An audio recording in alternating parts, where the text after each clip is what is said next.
Steven Adams has the arm extended. He brings it up through him.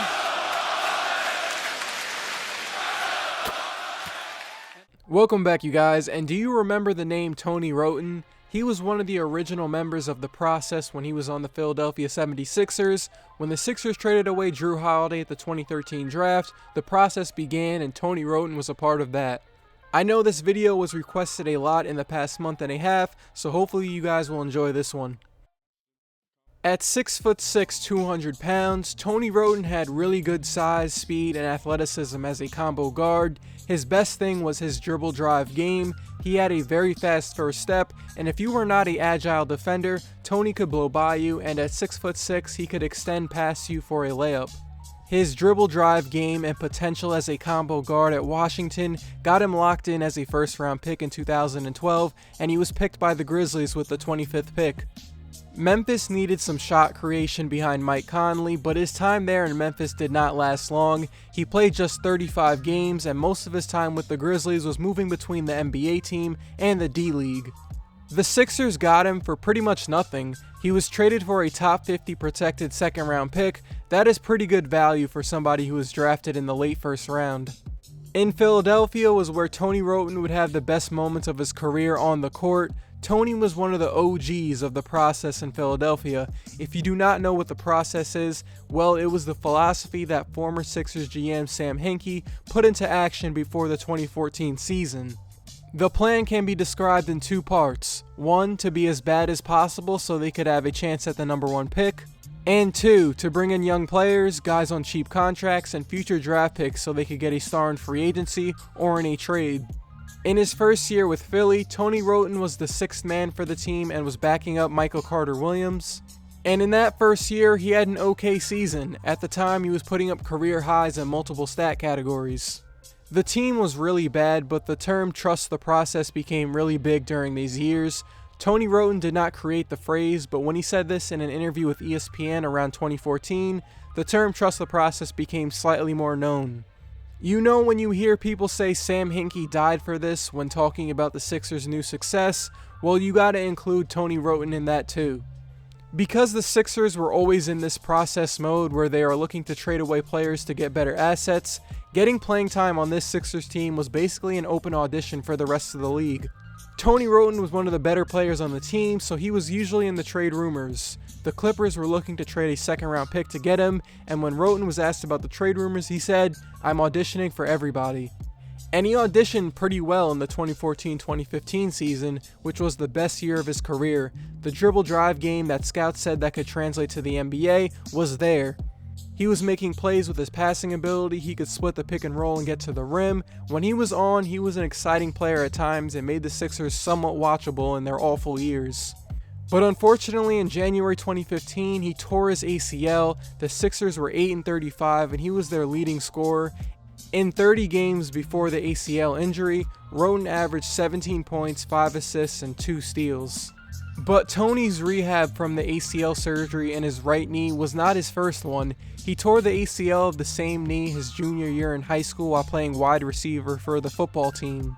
So that's his second ACL injury in the same knee, and knowing that information now, you can see why he struggled after his injury. Again, Tony was good at getting to the rim, but he was pretty turnover prone and would chuck up some bad shots.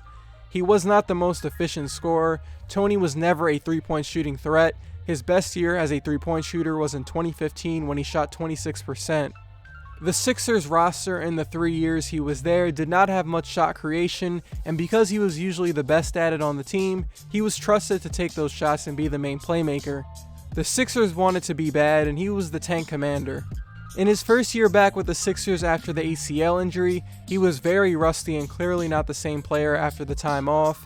He was only shooting 34% from the field in his 8 games back and had more turnovers than shots made. His playstyle relied on a lot of his ability to blow past people, and some of that athleticism was gone after those 2 ACL injuries. His weaknesses of three-point shooting and making passes was only magnified. In today's NBA, where the league is shifting towards taking a lot of three-point shots, there were a lot of questions about Wroten's ability to be an effective starter.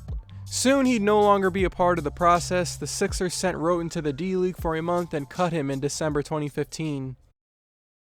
About 4 months later, in March 2016, Tony was signed by the New York Knicks, and there was some excitement from fans. Even though he was really rusty when he came back from an injury, some thought he could get back to that level where he was at in 2015. The Knicks did not have much backcourt depth, and they were one of the worst teams at getting to the rim. They were dead last in drives per game during the 2015-2016 season. Theoretically, Tony was going to give them a dribble drive game that they did not have in 2016. Once the Knicks got Derrick Rose, they had a more athletic and explosive point guard rotation than they had last year. But that conversation only lasted for a few minutes because Tony never played one game for the Knicks. Tony was cut from the team in late June for an unknown disciplinary reason. It is rumored that he missed team workouts and did not meet with the Knicks training staff.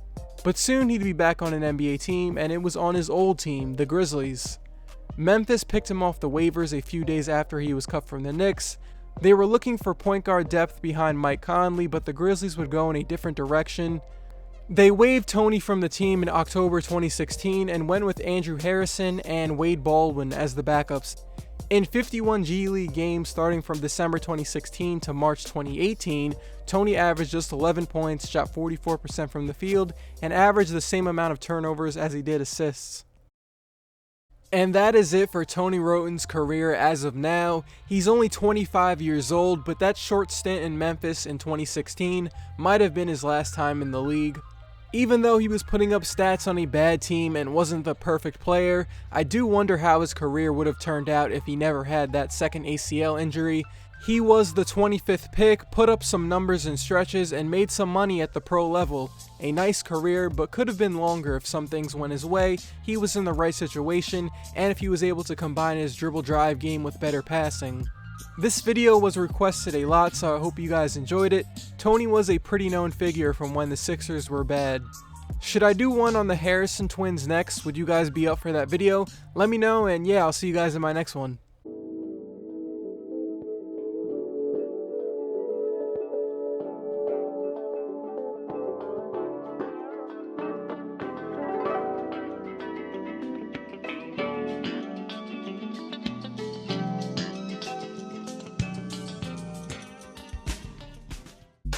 Hartman Jones getting it on. It will not be like Miami to move at 5 at a time.